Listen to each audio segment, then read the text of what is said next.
வீட்டில் தீபத்தில் இருக்கும் திரி எரிந்து கருகினால் என்ன பலன்? விளக்கு ஏற்றுவதில் இவ்வளவு விஷயங்கள் இருக்கிறதா?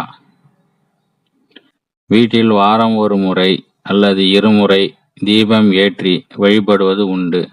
செவ்வாய் வெள்ளிக்கிழமைகளில் கட்டாயம் தீபம் ஏற்றி வழிபடுவோம்.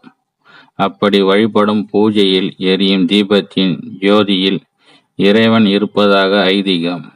தீபம் ஏற்றும் இல்லங்களில் நேர்மறை ஆற்றல் அதிகரிக்கும் என்பது பக்தர்களுடைய நம்பிக்கை. தீபம் நாம் ஊற்றும் எண்ணெய் மற்றும் திரி இரண்டுமே மிகவும் முக்கியமானது. அதில் திரியானது எரிந்து கருகினால் வீட்டில் என்ன நடக்கும் என்று சாஸ்திரம் கூறுகிறது என்பதை தெரிந்து கொள்ள தொடர்ந்து இந்த பதிவை படியுங்கள்.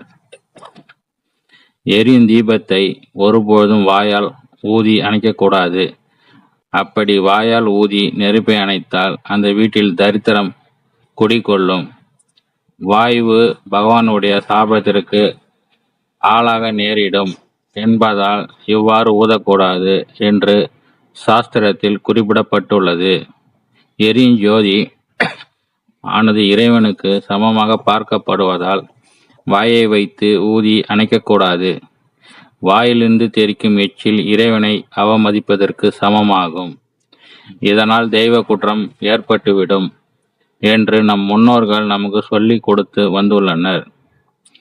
தீபத்தால் நாம் ஊற்றும் எண்ணெய் நல்லெண்ணெய் மற்றும் நெய்யாக இருக்க வேண்டும். தீபத்தில் ஊற்றப்படும் எண்ணெயை நிறைய எண்ணெய்களின் கலவையாக கட்டாயம் இருக்கக்கூடாது. கோவில்களில் ஏற்றப்படும் தீபத்தில் பஞ்சலோக எண்ணெயை கலந்து தீபம் ஏற்றலாம். ஆனால் அதை நம் வீட்டில் செய்யக்கூடாது என்கிறது சாஸ்திரம். ஒரு எண்ணெயோடு இன்னொரு எண்ணெயை சேர்ந்து கலவி எண்ணெயில் தீபம் ஏற்றினால் அந்த வீட்டில் தரித்திரம் உண்டாகும். வறுமை தாண்டமாடும். வருமான இழப்பு ஏற்படுவதற்கு வாய்ப்புகள் உண்டு. நவீன முறையில் என்கிற பெயரில் பழங்கால நடைமுறை பழக்க வழக்கங்களை மாற்றி அமைப்பதில் கவனமுடன் இருப்பது நல்லது.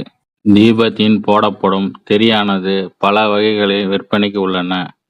அவற்றில் ஒவ்வொரு திரிக்கும் ஒவ்வொரு பலன்கள் உண்டு. பொதுவாக பஞ்சு திரி கொண்டு தீபம் ஏற்றும்போது சகல சௌபாக்கியங்களும் உண்டாகும் என்பது நம்பிக்கை. அப்படி ஏற்படும் தீபத்தின் திரி எண்ணெயை தீர்ந்ததும் எரிய ஆரம்பிக்கும். அதற்குள் தீபத்தை புஷ்பத்தை கொண்டு அணைத்து விட வேண்டும்.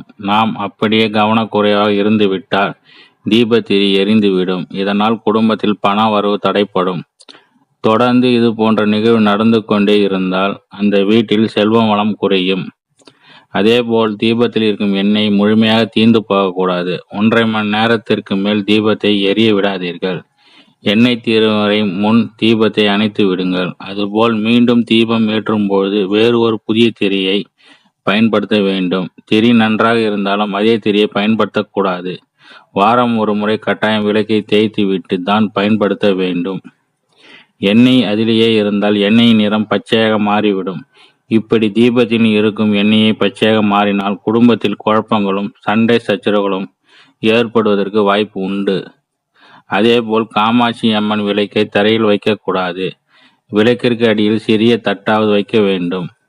விளக்கிற்கு மஞ்சள் குங்குமம் வைக்காமல் தீபம் ஏற்றக்கூடாது. வீட்டில் யாராவது தூங்கி கொண்டிருந்தால் அந்த சமயத்தில் தீபத்தை ஏற்றக்கூடாது. அவர்கள் எழுந்த பின்னர் தான் தீபத்தை ஏற்ற வேண்டும். தெற்கு நோக்கி எப்போதும் தீபத்தை ஏற்றக்கூடாது. மற்ற திசைகள் தீபம் ஏற்றுவது நல்ல பலன்களை கொடுக்கும். குறிப்பாக கிழக்கு நோக்கி தீபம் ஏற்றுவது உத்தமம்.